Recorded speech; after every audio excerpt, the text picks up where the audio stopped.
Buenas tardes, hermanos y hermanas.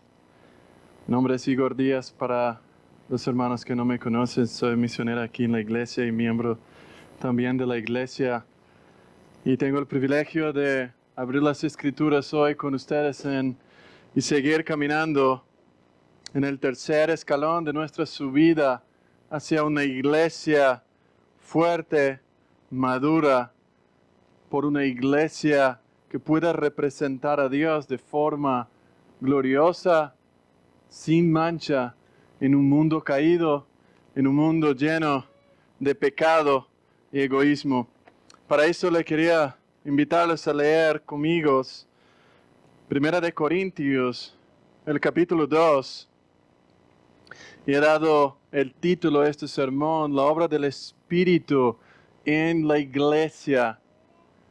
Para una iglesia ser madura, para una iglesia crecer en el entendimiento del Señor, necesitamos entender la obra del Espíritu Santo en la iglesia local, en los hijos de Dios. Por eso 1 Corintios capítulo 2, vamos a leer a partir del versículo 6 hasta el 11. Es el centro, el meollo de nuestro sermón hoy día. Pero creo que mantengas tus Biblias abiertas después de la oración. No lo cierres, porque vamos a sacar cosas de este texto. Y quiero que mientras leemos puedas meditar en las verdades contenidas aquí.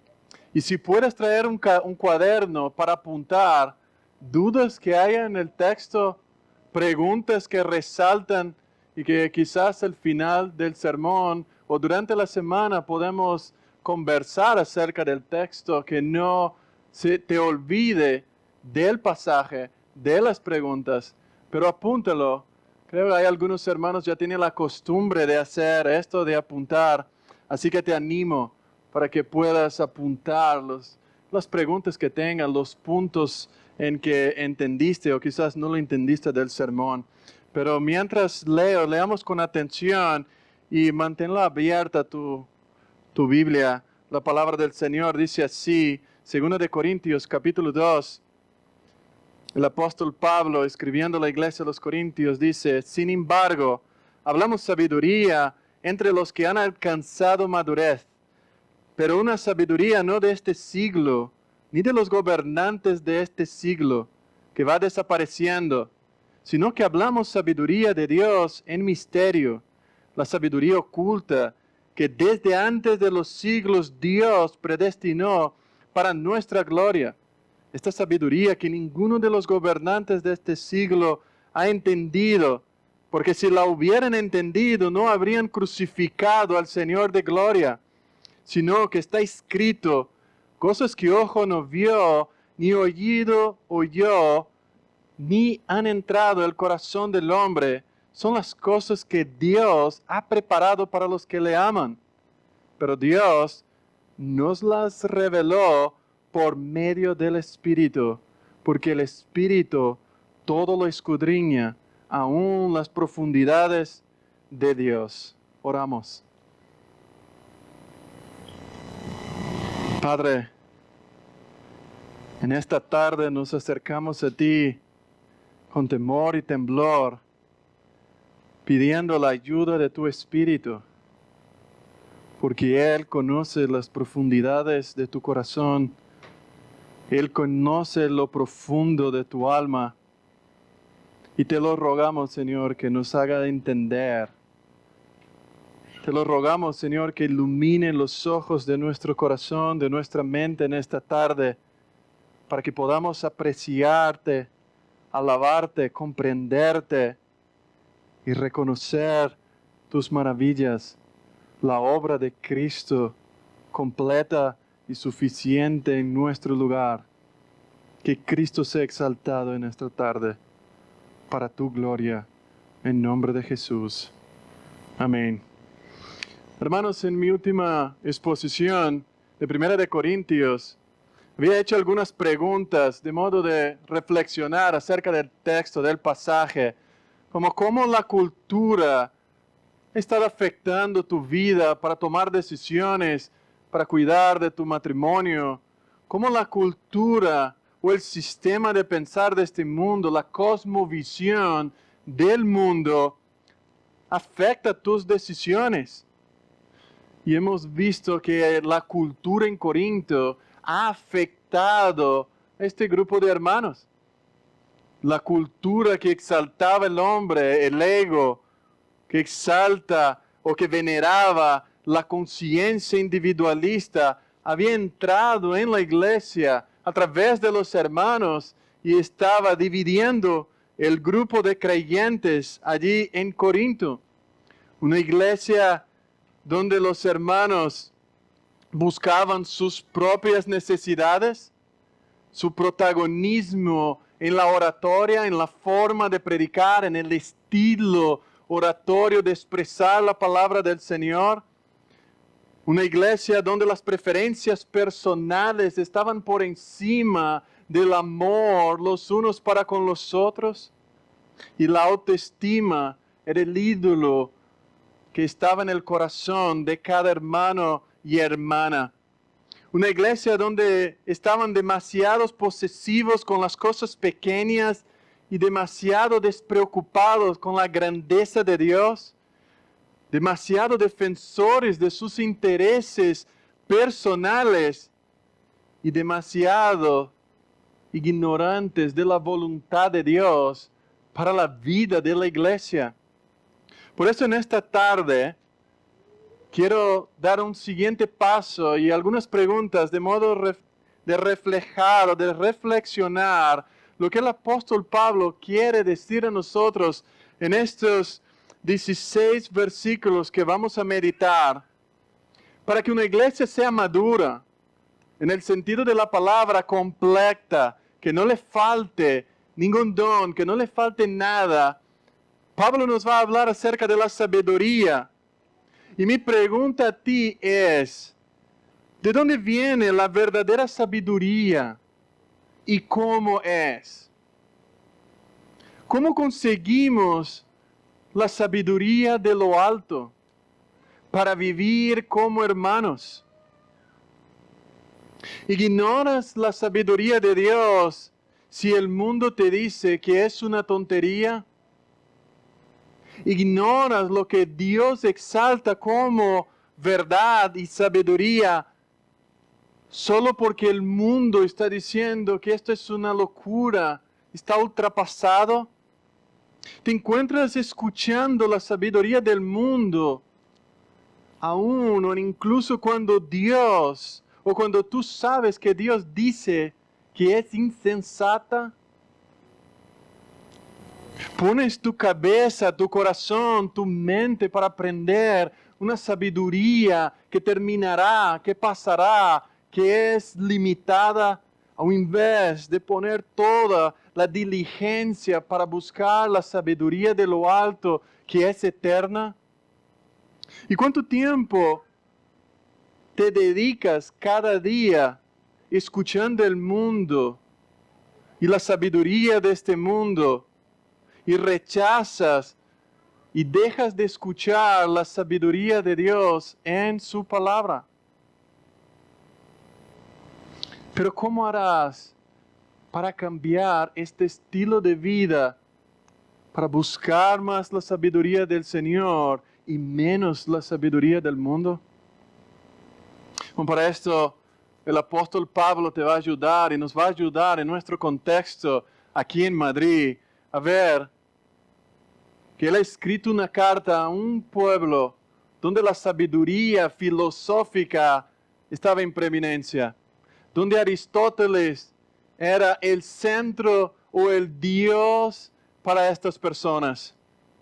Y Pablo va a hacer un contraste entre la sabiduría del hombre, lo que el hombre es capaz de hacer, con la sabiduría que viene de lo alto, que viene a través del Espíritu Santo, que no nació con nosotros y no está en nosotros por la habilidad que tenemos, sino por la pura y perfecta capacitación del Espíritu Santo a la humanidad.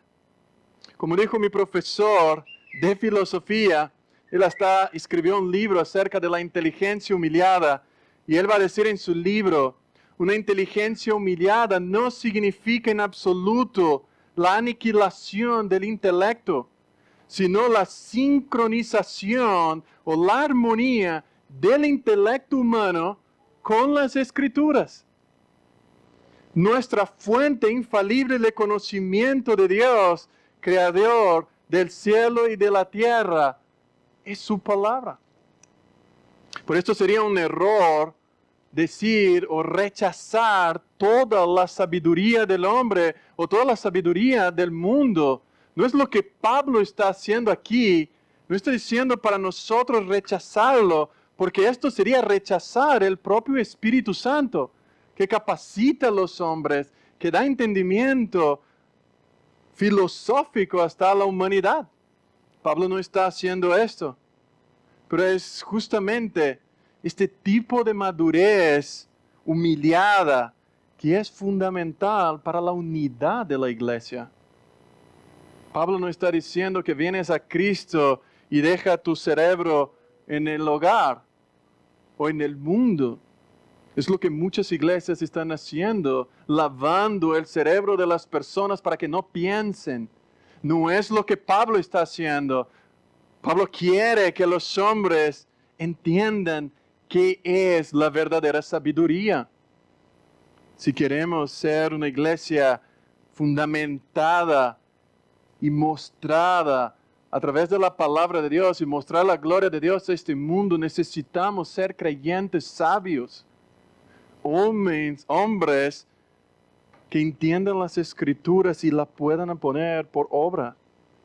Por esto lo que veremos en esta carta, en este capítulo, es una serie de contraste del siervo del Señor y la búsqueda del hombre de protagonismo. La búsqueda del hombre para su propia gloria. La sabiduría divisoria del mundo, divisiva del mundo, y la sabiduría unificadora o unificadora del Espíritu divina.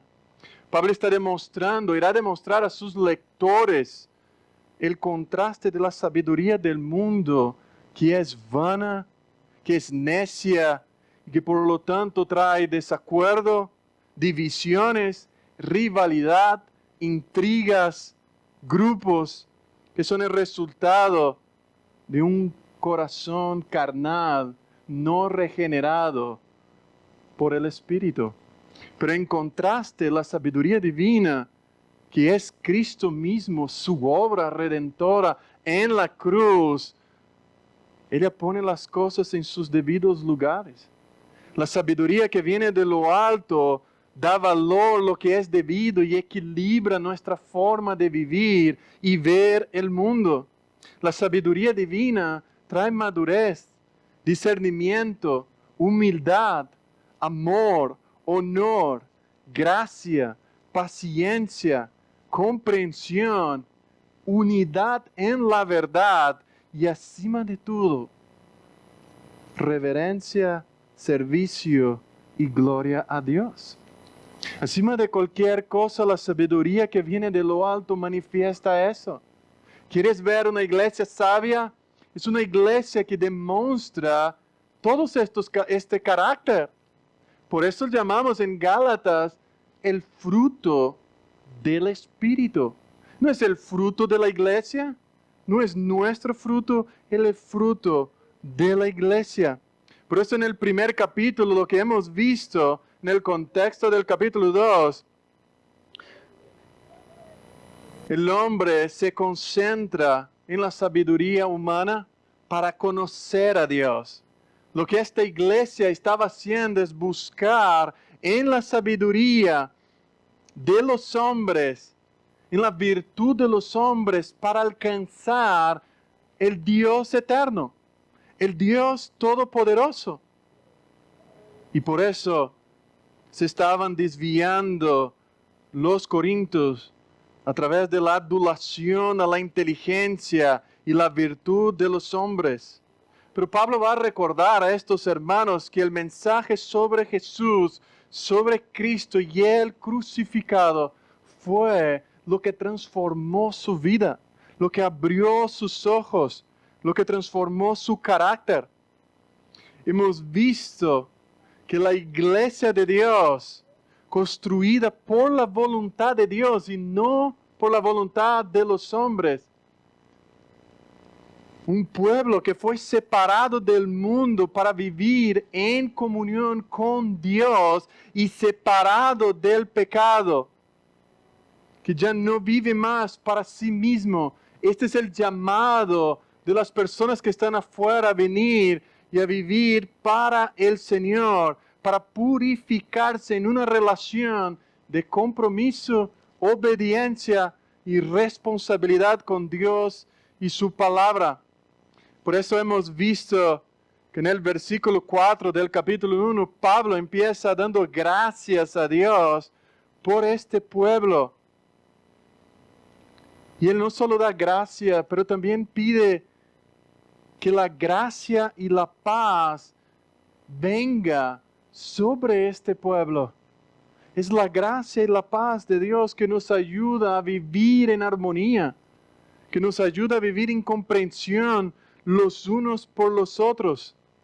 Pero estos hermanos no podrían ver la gracia de Dios en la vida de los demás, sino que podían verse diferencias y rivalidades. Hombres que no podían soportar la diferencia del uno y de los otros. Pero el apóstol Pablo, él se ocupa a lo largo del capítulo a denunciar estas divisiones, a decir que esto no puede ser una iglesia del Señor. Pero Pablo no lo va a decir en letras, sino que lo va a decir: ustedes fueron comprados, fueron redimidos por el Señor, no para que ahora haya división y competición entre ustedes. Dios les ha salvado de un mundo donde buscaban gloria para sí, para que ahora busquen la gloria de Dios por medio de la unidad, para que busquen reflejar el amor de Cristo hacia su pueblo de la manera con que nos amamos unos a los otros. Pero el gran problema por detrás de las divisiones de Corinto era el amor tradicional por la oratoria. Y algunos historiadores van a decir que aún las mujeres y los niños peleaban para ver quién tenía el mejor estilo, o la mejor elocuencia, o la mejor razón para llamar a los otros o convencer a los demás de sus ideas. Por eso el apóstol desarrolla una carta práctica de defensa de su ministerio y del evangelio, que él mismo estuvo entre ellos por casi 1 año y medio. Y él va a exaltar la cruz de Cristo. La cruz era una locura para estos hombres.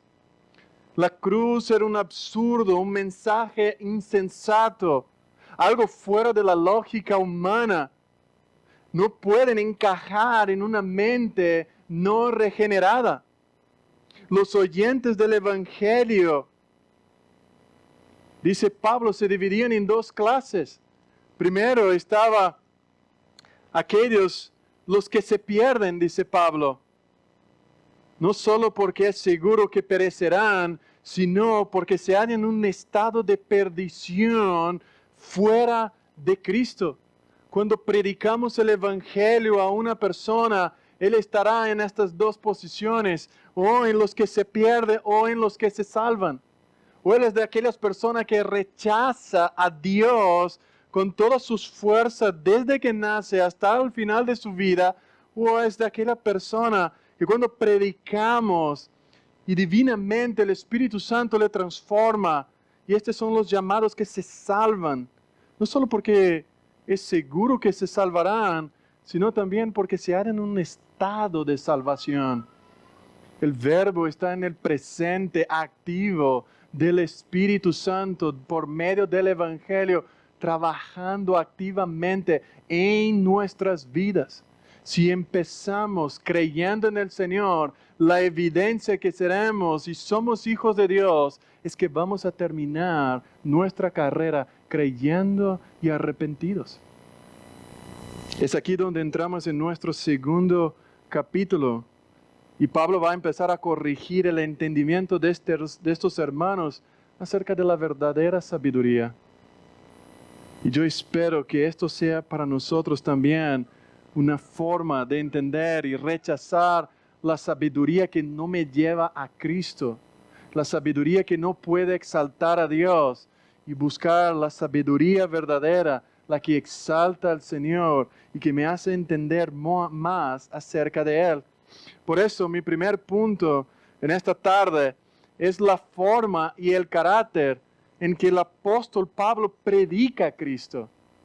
Para entendernos verdaderamente la palabra del Señor, necesitamos entender la forma de cómo predicar la palabra del Señor. Por eso en los versículos del 1 a 5, Pablo nos va a demostrar cómo él predicó el Evangelio, cómo era su carácter, cómo fue su forma de predicar.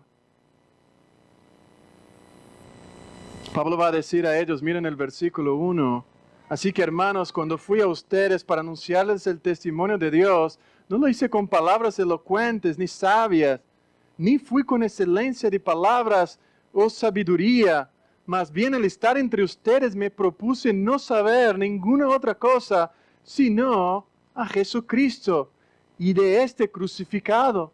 Ni mi palabra ni mi predicación se basaron en palabras persuasivas de sabiduría humana, sino en la demostración del Espíritu y del poder, para que la fe de ustedes no esté fundada en la sabiduría de hombres, sino en el poder de Dios. Pablo llega a Corinto y la costumbre de estos hombres o de esta ciudad era que los oradores que llegaban a la ciudad, o la tradición que tenía que al entrar en la ciudad, ellos tenían que preparar un discurso elegante, un discurso que demostrara o la exaltación de la ciudad y su elocuencia personal para ganar los oyentes para que pagaranle un sueldo. El orador que entrara en esta ciudad y no fuera elocuente, primeramente moriría de hambre, porque nadie le iba a escuchar, sino que él debería o hacía su mejor reputación, su mejor manera de hablar para cosechar ganancias financieras. Por eso el orador era político y él exaltaba al emperador, a los reyes, a la ciudad y todos los males que había por medio de la oratoria. Por eso Pablo, en los versículos 1 y 2, él va a rechazar estas tradiciones. Pablo va a decir que él vino entre ellos sin alarde, sin elocuencia o la sabiduría clásica de los hombres. Pablo no vino con este estilo que ellos estaban acostumbrados a escuchar. Pablo no tenía que preparar un discurso elaborado. Pablo vino con el corazón para mostrarles quién era Cristo. Pablo no quería ni que ellos le pagaran un sueldo. Pablo no quería ganarles para ganar la eminencia, la preeminencia de estas personas, sino que Pablo predicaba para que por medio de su predicación el Espíritu pudiera traer a estas personas a Cristo. Pablo no estaba compitiendo con estos oradores, ya que él conocía su mensaje. Algunas personas en la congregación no conocían su autoridad y empezaron a acusar a Pablo de estar o de ser de poca elocuencia de su predicación, que él no presentaba los argumentos filosóficos para convencer a los oyentes. Pablo fue llamado de débil y prefirieron a Apolos, lo llamaron a Apolo para venir a predicar y ser el pastor de la iglesia, de que el propio apóstol Pablo. Pero el argumento del apóstol es que Dios había encomendado la predicación del Evangelio como el único medio de salvación, no como un estilo o formas de predicar. Pablo va a recordar a los corintios que no había llegado a una posición privilegiada por méritos propios, sino porque Dios lo había escogido, llamado y santificado. Por tanto, los predicadores habían proclamado el Evangelio y los maestros que les habían instruido en la fe no eran más que instrumentos de Dios para proclamación y salvación de esta ciudad. Por eso la preocupación mayor del apóstol Pablo es el desarrollo de un comportamiento maduro dentro de la iglesia. El mensaje que Pablo predicó era de vital importancia y no podía ser perdido este mensaje por medio de un discurso elocuente que fuera a convencer a las personas filosóficamente. Pablo no quería que nada estuviera delante del corazón de los hombres, que no estorbase, que no hubiera una piedra para que no entendieran el mensaje. Estaba decidido a centrarse solo en Jesús y este Cristo, este Jesús crucificado. Incluso no quería ni confiarse en sí mismo. Él dice, fui a ustedes en el versículo 1, no fui con superioridad de palabras ni de sabiduría. Y más, en el versículo 3, estuve entre ustedes con debilidad, con temor y mucho temblor. Pablo no se apoyó en su sabiduría. Él era un hombre capaz. Era un hombre que fue enseñado a los pies de Gamaliel, uno de los mejores escribas y fariseos de la época, uno de los mejores maestros del Antiguo Testamento. Pablo no se aferra a esto, sino que se aferra en el poder del Evangelio por medio de su espíritu. Pero Pablo va a decir, describe a sí mismo con términos negativos. Pablo no era una figura carismática, sino que estaba ahí con miedo, temblando, con gran temblor, y su oratoria y su predicación no estaba elaborada con técnicas de Aristóteles, sino que él fue enseñado por el mismo Espíritu, por el mismo Jesús, y estaba dispuesto a dar su vida en vez de quitarse de las personas.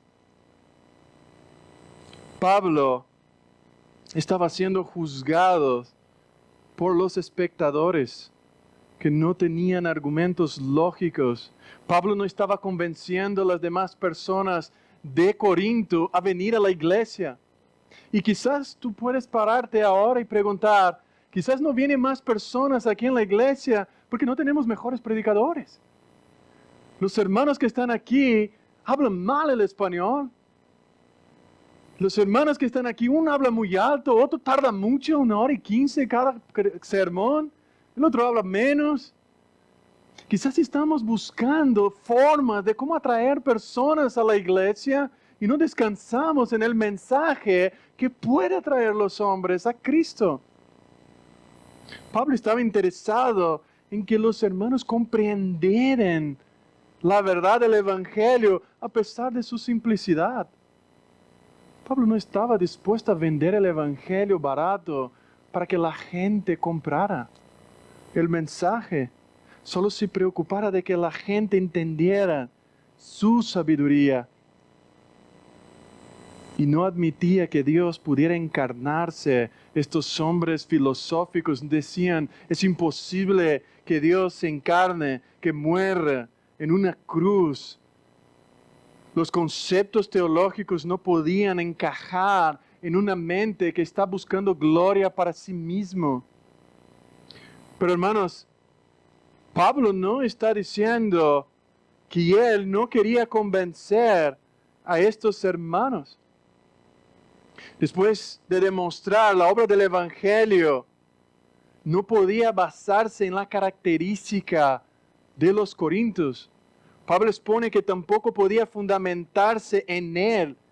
Él no era la esencia del Evangelio.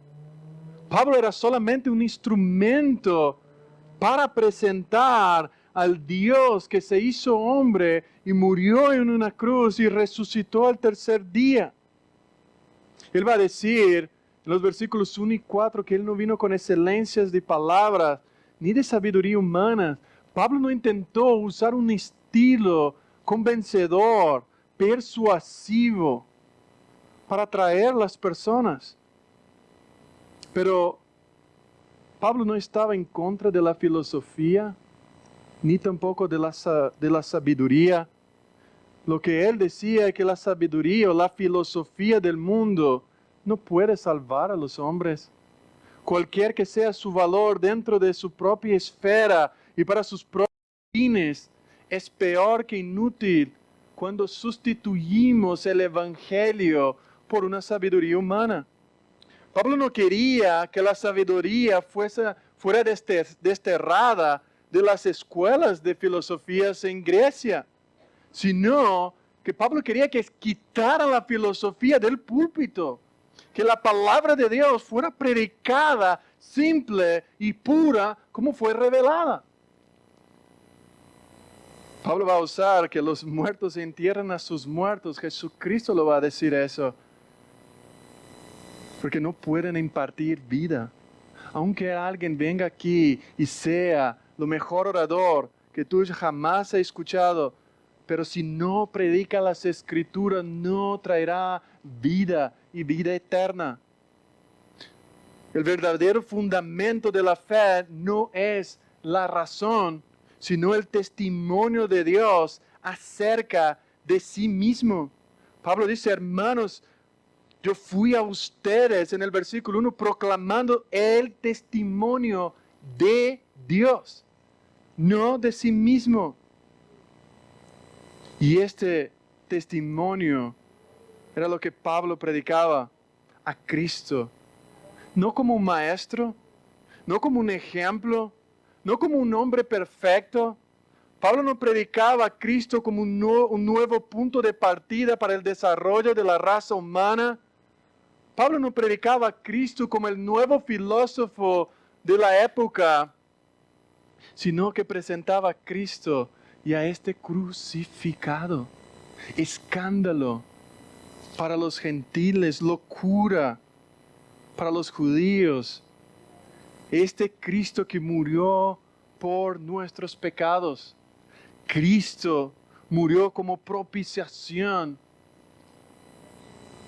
por nuestros pecados, llevando sobre sí la maldición que debería caer sobre nosotros y cayó en el vergonzoso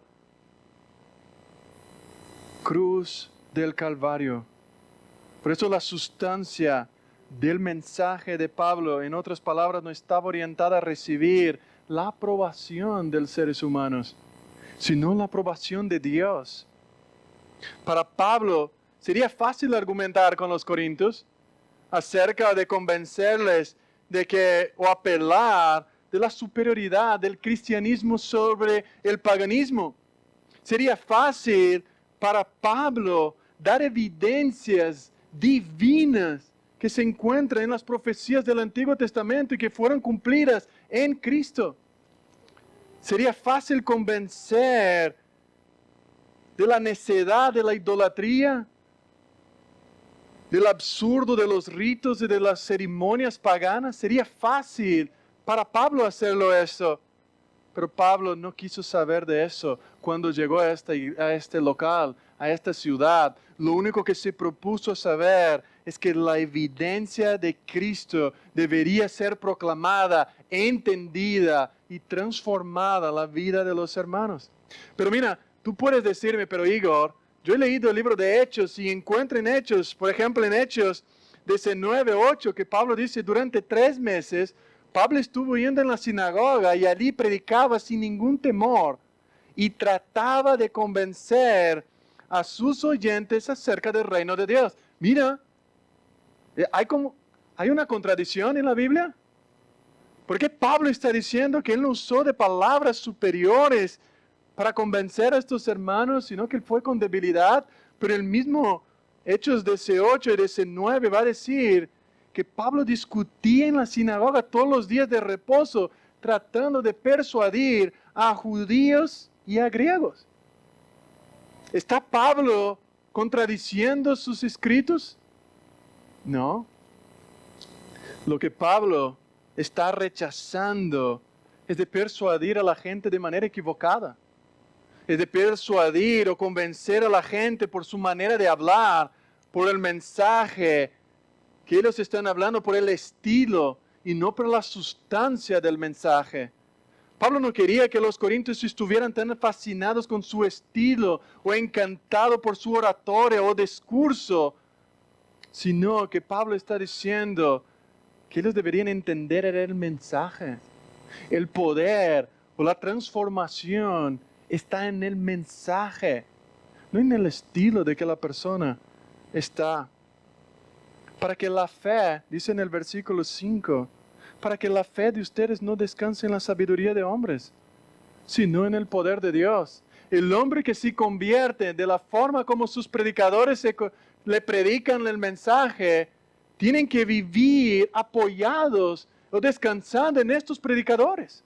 No pueden escuchar a otro hermano predicando la palabra. No es lo mismo que mi pastor. No es lo mismo que John MacArthur o John Piper. Es verdad, no es lo mismo. Ellos son ellos. Por eso tienen su DNI, el número de ellos. Nosotros tenemos nuestro DNI diferentes. Cada hombre predica de una forma, pero lo que importa, lo que queremos decir es el mensaje. Pero lo que no estamos queriendo decir, hermanos, que no predicamos de cualquier manera. Pablo no está diciendo, predica de cualquier forma que el Espíritu Santo resuelva el problema. No, nosotros que predicamos necesitamos estudiar las Escrituras. Necesitamos entender el texto y mostrar el texto para ustedes. Entender nosotros y aplicarlos a la vida de ustedes. No venimos aquí simplemente para decir que Dios te ama y tiene un plan maravilloso para ti. Venimos aquí para exponer la verdad, y es esto lo que Pablo estaba exponiendo a estos hermanos, a la verdad del Evangelio. Que el hombre es pecador y está muerto en sus delitos y pecados y merecía la ira de Dios. Este es el mensaje claro de las Escrituras, que toda la humanidad necesita ser destruida bajo la ira de Dios. Pero que Jesucristo vino a tomar nuestro lugar y murió en la cruz del Calvario por nosotros. Y por esto demanda que todos los hombres se arrepientan y crean. Este es el mensaje de la cruz. Si les predicamos algo menos que esto, no es el mensaje del Evangelio y estamos predicando otro sermón, otra palabra que no la palabra del Señor. Pero el predicador del Evangelio debe entender que el mensaje es divino y no puede ser alterado. El mensaje de la cruz no puede tener adornos. Yo no puedo poner algo más en la cruz. El predicador solo transmite el mensaje al pecador, que su estado le llevará a la condenación eterna. Si tú sales de aquí y no reconoces, o no sabes, o no entiendes que tu estado delante de Dios, fuera de Cristo, es un estado de condenación eterna, no te he predicado el Evangelio. No te he predicado la palabra del Señor. Si tú sales de aquí feliz de vivir fuera de la fe cristiana, es porque no has entendido el mensaje y quizás le he fallado. Por eso el mensaje de la cruz es el método que Pablo usó para atraer a estos hombres a la comunión con Cristo.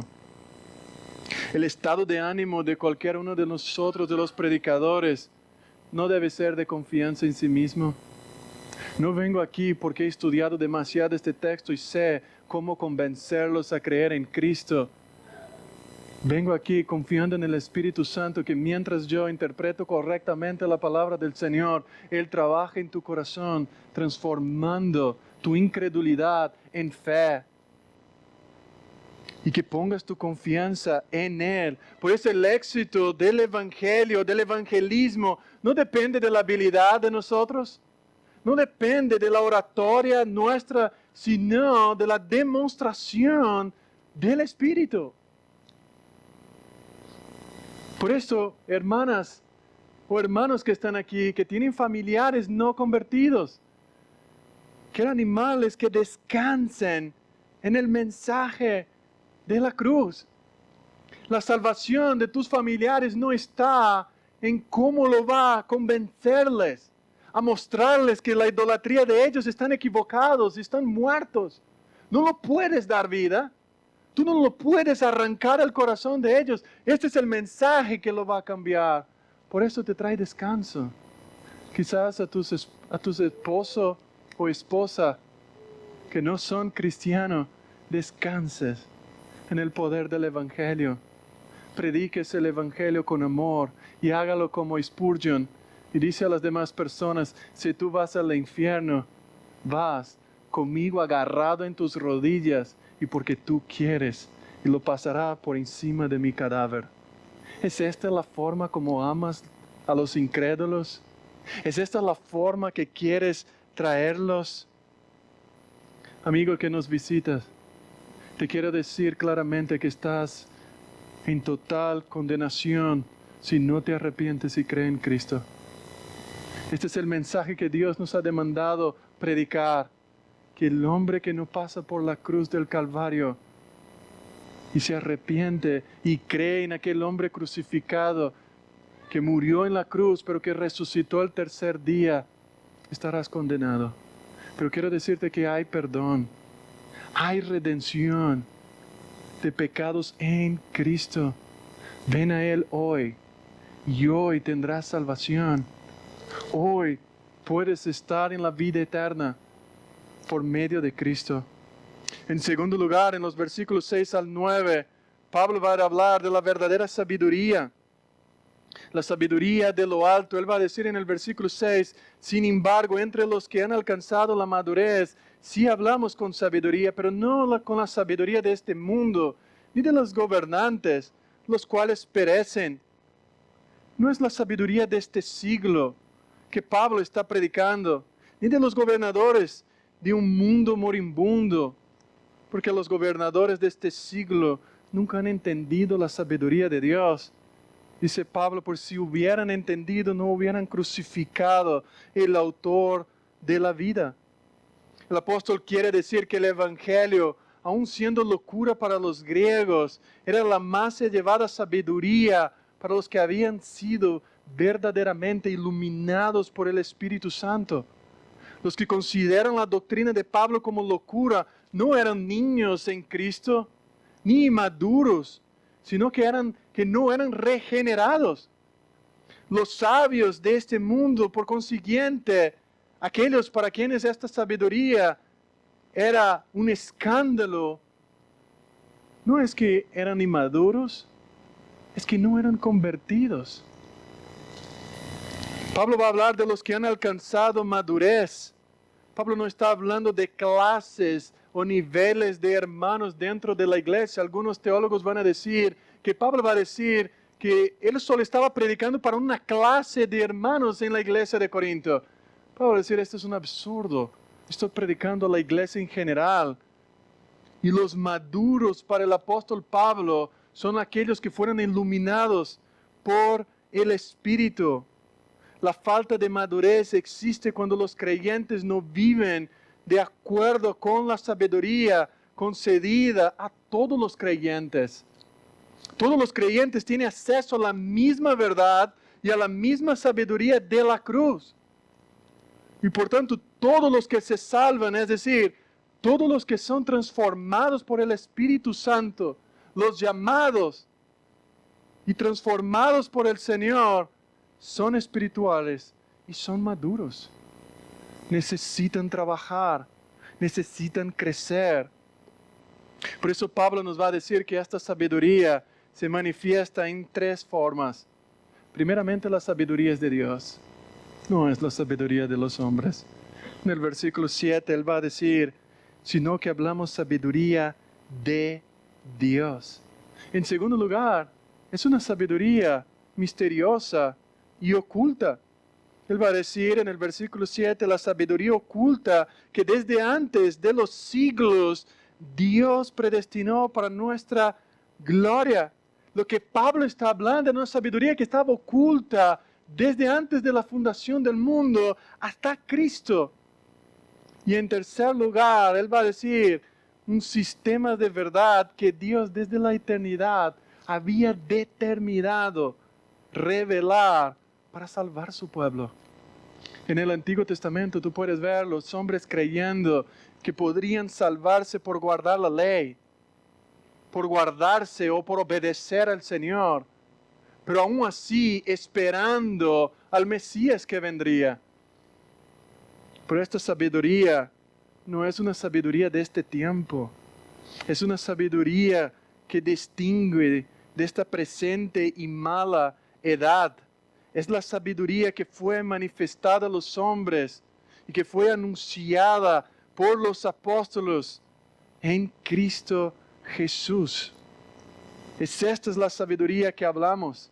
En el versículo 7, Pablo va a decir, sino que hablamos sabiduría de Dios en misterio, la sabiduría oculta. Antes de comenzar a crear el mundo, Dios ya había determinado darnos esta sabiduría en un determinado tiempo y que nos llevaría finalmente a la gloria eterna.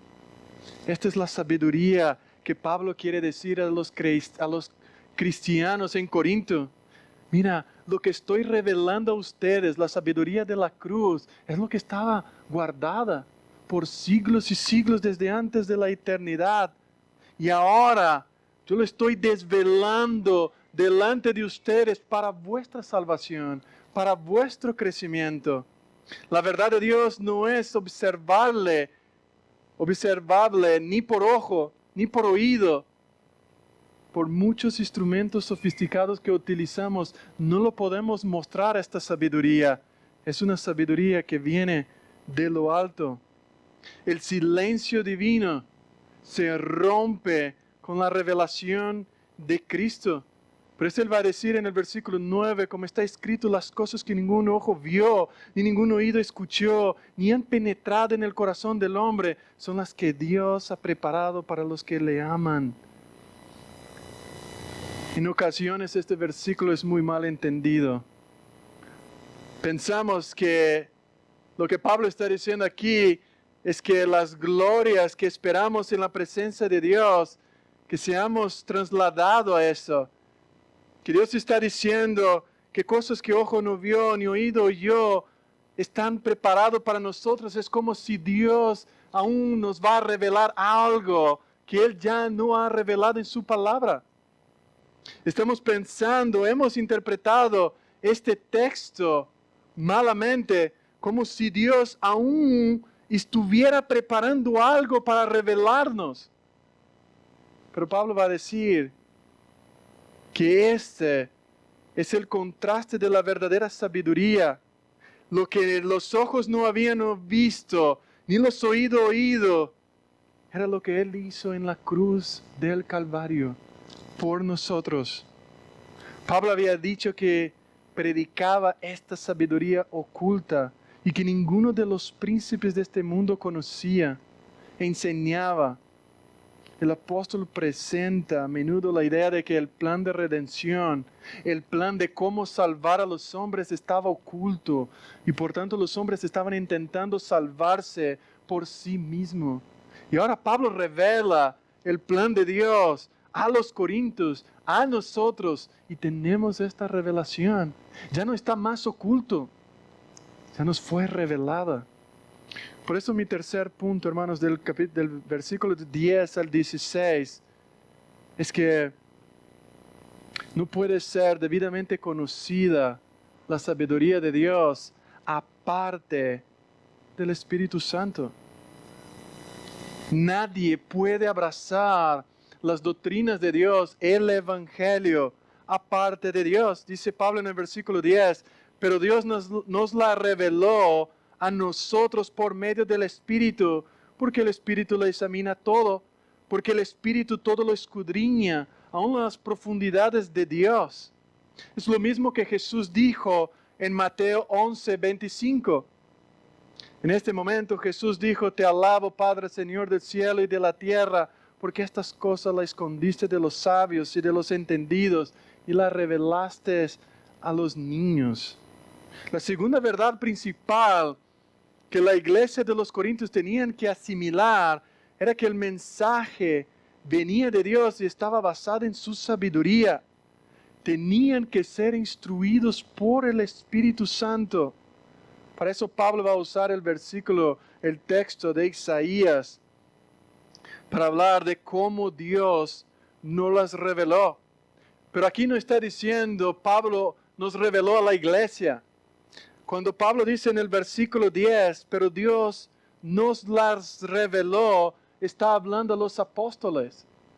Dios reveló el misterio de la salvación, de la redención, en primer lugar a los apóstoles y los profetas, no a nosotros. Pedro lo va a decir, Dios les hizo saber que su tarea no era para ellos mismos, sino para nosotros, y que solo administraban lo que ustedes ahora, a que ustedes ahora les anuncian a aquellos que les han predicado el Evangelio por el Espíritu Santo enviado del cielo. Estas son cosas que aún los ángeles quisieran contemplar. Pedro también está diciendo que lo que ellos están predicando es lo que habían recibido por revelación del Espíritu.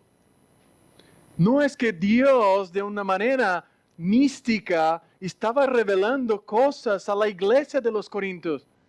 Por eso nosotros somos una iglesia apostólica. Descansamos encima de la enseñanza de los apóstoles y no estamos recibiendo nuevas revelaciones. La iglesia que recibe nuevas revelaciones está en otros apóstoles, en otros hombres y no en la palabra del Señor. Por eso Pablo en el versículo 10 y 11, ¿quién de entre los hombres puede saber las cosas del hombre, sino el espíritu del hombre que está en él? Es imposible que una criatura menor comprenda a una criatura más avanzada. ¿Cómo puede alguna cosa entender algo más complejo y avanzado que ella misma? ¿Puede una pulga entender un perro? ¿Puede un perro entender al ser humano? Aunque algunos los tratan como sí. Ahora la pregunta es, ¿cómo tú y yo podemos entender el corazón de Dios? Es imposible. Es imposible lo que Pablo está diciendo. Es imposible para ustedes, oh Corintios, entender la mente del Señor por medio de una filosofía que está limitada a este siglo. Es imposible para ustedes intentar entender a Dios por medio de la lógica.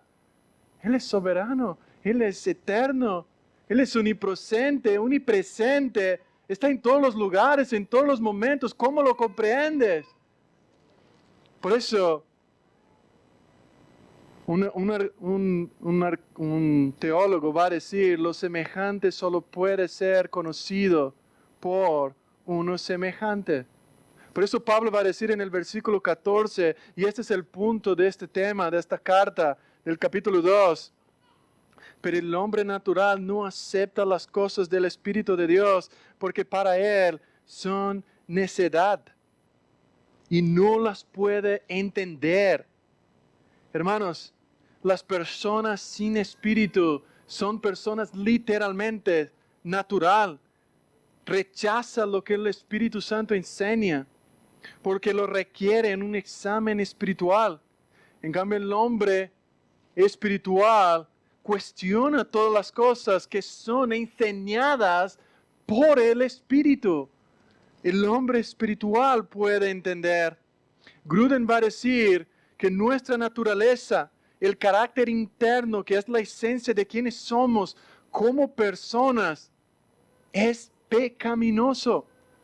Antes de Cristo nos redimiera, no solo cometíamos acciones pecaminosas, sino que teníamos acciones pecaminosas. Y aun cuando un pecador no convertido, no regenerado, está durmiendo, aún un inconverso está cultivando acciones pecaminosas aun cuando duermes. Erickson Johnson, él va a decir, el pecado tiene serias consecuencias en las relaciones entre el pecador y Dios. Estos resultados incluyen la desaprobación divina. Y miren lo que el pecado hace en la vida del ser humano, hermanos. Es esto lo que Pablo está diciendo, la incapacidad del ser humano de conocer a Dios. Lo que Calvino va a escribir de la depravación total del ser humano. Mira lo que hace el pecado en la vida del hombre. El pecado esclaviza. Juan 8:34 dice, Jesús les respondió, en verdad les digo que todo el que comete pecado es esclavo del pecado. El pecado también tiene consecuencias internas para las personas que lo cometen. Uno de estos es su poder esclavizador. El pecado se convierte en un hábito, incluso en una adicción. Un pecado lleva al otro. El ejemplo más claro es de Abel. Caín se sintió obligado a mentir cuando Dios le preguntó, ¿dónde está su hermano? Algunas veces se requiere un pecado más grande para encubrir un pecado más pequeño. El pecado te esclaviza. Y lo único que puede salvarte del pecado es la obra redentora de Cristo en la cruz. Ningún hombre puede salvarte. Ningún hombre puede quitarte todos los clavos, todas las armadillas de la esclavitud. El pecado también te hace huir de la realidad. El pecado te trae como resultado no querer enfrentarse a la realidad, principalmente de la muerte. Los hombres huyen de la realidad que un día van a morir. Hebreos 9:27 dice que el hombre está destituido a morir una sola vez y después de la muerte viene el juicio eterno de Dios. Nadie quiere enfrentar que un día estará delante del Rey de toda la gloria, del Juez de jueces, el juez justo que no tendrá por inocente al culpable. Los hombres tienden negar. Es eso lo que hace el pecado. El pecado también te da insensibilidad.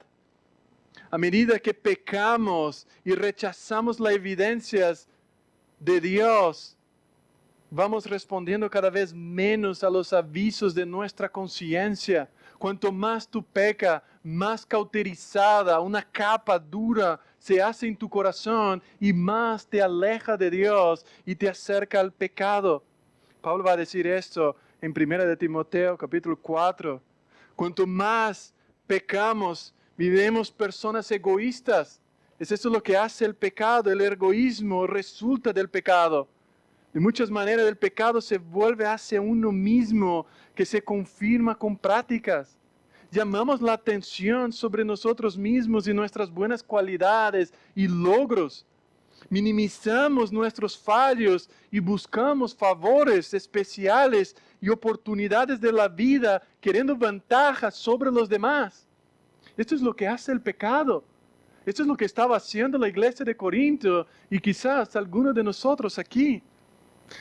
Pero también el pecado te trae inquietud. El pecado es insaciable. Jamás te va a saciar. Basta leer el libro de Eclesiastés. El pecado, dice Rockefeller, él respondió a una pregunta solo un poco más. La pregunta era, ¿cuánto dinero necesita un hombre para sentirse satisfecho? Rockefeller va a decir, solo un poco más. Como un mar inquieto y agitado, los malvados nunca alcanzan la paz. Esto es lo que pasa en el pecado. El pecado también trae competitividad. El pecado tiene también un efecto enorme en las relaciones entre los seres humanos. Uno de los más significativos es la proliferación de la competitividad. Como el pecado le hace a uno cada vez más egoísta y centrado en sí mismo, es inevitable que surjan conflictos con los demás. ¿Quiere el mismo puesto, el mismo compañero matrimonial, el mismo terreno que el otro tiene? Cada vez que uno gana, el otro pierde. La persona que tiene éxito siempre sufrirá la ansiedad de saber que otros pueden intentar amenazar su victoria. Por lo tanto, no hay ganadores en la carrera de la competitividad. También hay la incapacidad de identificarse con los demás. El pecado hace con que las personas se tornen robots. Ya no tenemos más identidad. No queremos más identificarse con el dolor de los unos de los otros. El pecado te incapacita a amar. El pecado destruye el amor. Él destruye la unidad. Donde hay pecado, no hay unidad ni amor.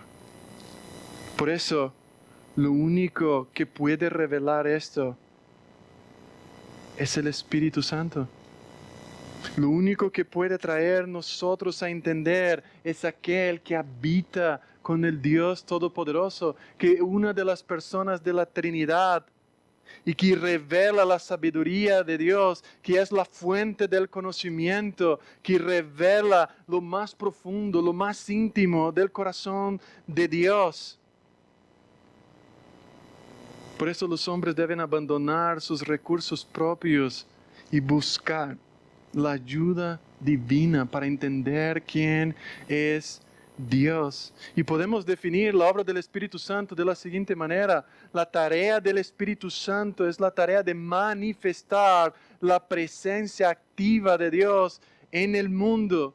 El papel del Espíritu Santo es el de darnos nueva vida en la regeneración. Jesús va a decir en Juan capítulo 3, lo que nace del cuerpo es cuerpo, lo que nace del espíritu es espíritu. No te sorprendas de que haya dicho tienen que nacer de nuevo. El espíritu da vida, la carne para nada vale. John Owen, él va a decir, todas las personas de la Trinidad participan en la gran obra de la salvación, el amor, la gracia y la sabiduría. El amor del Padre en planificar, predeterminar, predestinar la forma que los hombres serían salvados. La gracia del Hijo de comprar su pueblo por medio de la cruz, derramando su sangre por nosotros. Y la sabiduría del Espíritu, permitiendo a los pecadores creer y arrepentirse de sus pecados. Esta es la maravillosa gracia de la Trinidad. Esto es lo que entendemos de cuando venimos a la luz del Evangelio. El Padre, el Hijo y el Espíritu Santo trabajando en nuestra vida. Por eso la gran verdad en esta obra redentora de salvación es que Dios envió a su Hijo para que tomara nuestra naturaleza, sufriera por nosotros, pero también Dios envía su Espíritu para llevar los pecadores hacia Cristo. Hermanos, fuera del Espíritu nadie puede ir al Padre. No fuera por la obra reveladora del Espíritu Santo, nadie buscaría al Padre, ni tú ni yo. Pablo va a decir que nadie buscaba a Dios.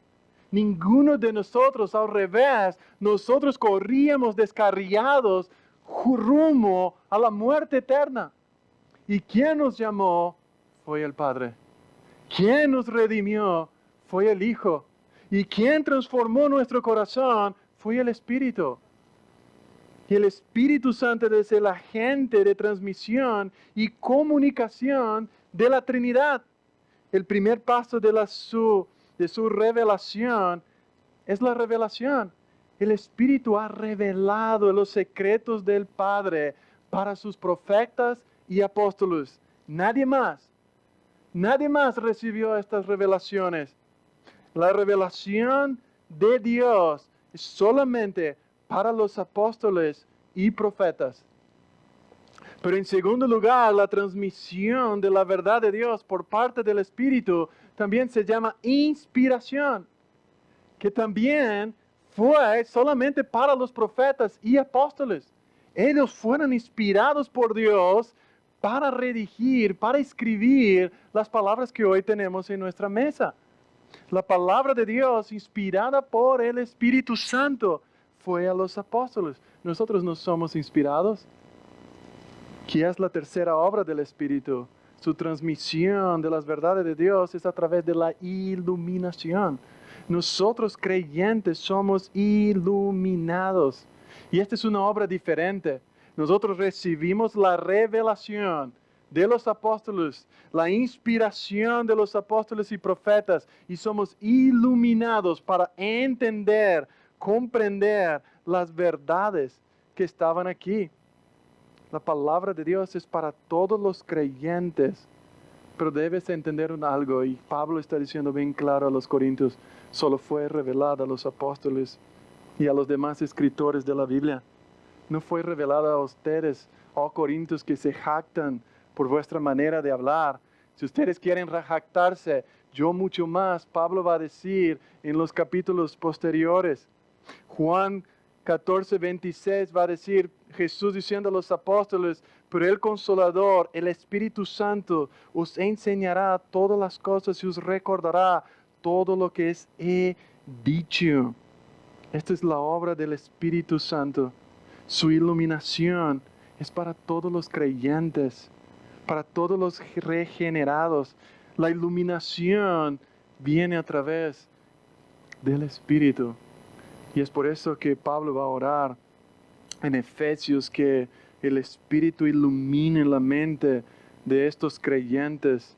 Todos podemos valorar correctamente la palabra cuando nos apoyamos en el dador de la palabra, cuando creemos o cuando confiamos en aquel que nos ilumina. Por eso la doctrina de la iluminación, que podemos saber y entender todo, no podemos saber y entender todo que necesitamos si no necesitamos trabajar duro. No es que el Espíritu Santo te va a iluminar y dice, ya lo sé. Nadie necesita decirme. Dios está levantando buenos maestros para entender las Escrituras. Y la iluminación viene cuando tú también lo entiendes. Cuando tú puedes aplicar esta palabra para tu vida. Por eso todo el creyente debe ser diligente y obediente. Martín Lutero va a decir, la Biblia no puede entenderse simplemente por el estudio o el talento. Hay que contar solo con la influencia del Espíritu Santo. Calvino va a decir, el testimonio del Espíritu es superior a la razón, porque estas palabras no tendrán pleno crédito en el corazón de los hombres hasta que sean celadas por el testimonio interior o interno del Espíritu Santo. Otro teólogo va a decir que el hombre por sí mismo es un roedor de la cáscara de las Escrituras sin llegar a la madera, al conocimiento de la verdad. Por eso Pablo va a decir en el versículo 15, en cambio el hombre espiritual juzga todas las cosas, pero él no está sujeto al juicio de nadie. El hombre que no tiene el Espíritu no puede juzgar las cosas espirituales. Solo puede juzgar las cosas carnales, las cosas de este mundo. Pero lo que nosotros juzgamos no es quién va a ir al cielo o no. Lo que juzgamos es la enseñanza del Espíritu. Lo que Dios ha dejado en su palabra.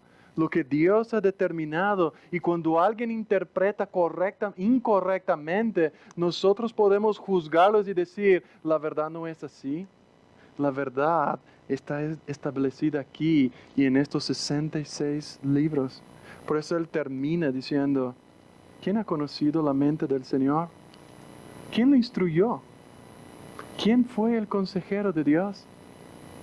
Pero nosotros, los creyentes, tienen la mente de Cristo.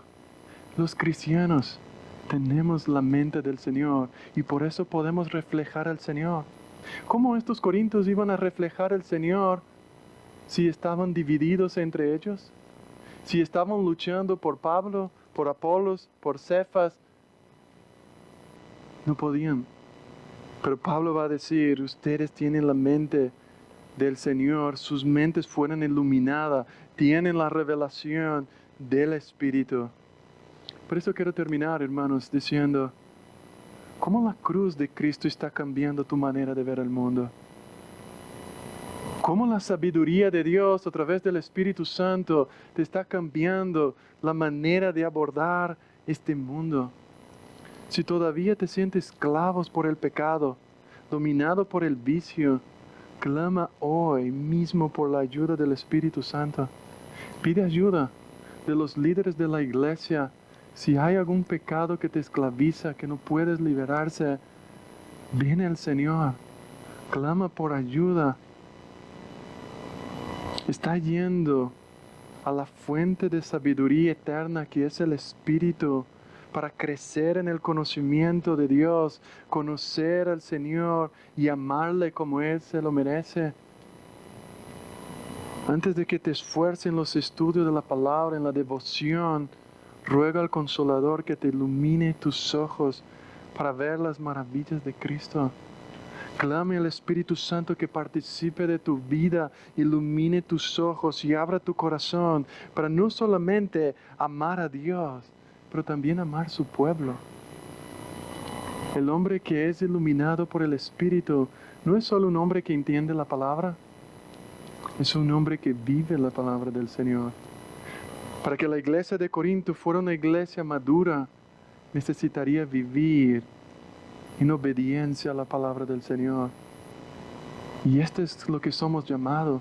Si la iglesia bíblica Vida Nueva quiere contrastar con la sabiduría de este mundo, tiene que estar llena del Espíritu. Tiene que estar llena del testimonio de Dios. Y la llenura del Espíritu es una vida transformada. Es un nuevo corazón. Es una nueva mente. Es una nueva manera de andar. Es esto lo que Pablo quiere. Y esto todo viene por medio de la cruz. Y este es el mensaje que predicamos. Y este es el mensaje que creemos. Y este es el mensaje que debemos predicar hasta que Cristo regrese. La cruz de Cristo. Y que los no convertidos vengan al Señor por medio de la locura de la predicación, con la ayuda del Espíritu Santo y con nuestra demostración de unidad, de amor, rechazando la sabiduría de este mundo y abrazando la verdadera sabiduría que es la sabiduría eterna. Vamos a orar. Padre, gracias por la obra del Espíritu en nuestras vidas. Gracias por salvarnos. Gracias por buscarnos. Gracias por regenerar nuestros corazones negros, ocultos, y transformarnos en tus hijos. Gracias por adoptarnos, Señor. Por revelarnos las maravillas de tu Evangelio por medio de tu Espíritu a los apóstoles. Y hoy lo tenemos escrita en nuestras Biblias. Gracias, Señor, te damos por tu amor, por tu fidelidad y por tu obra en medio nuestro. Para alabanza de tu nombre, agradecidos en nombre de Jesús oramos. Amén y amén.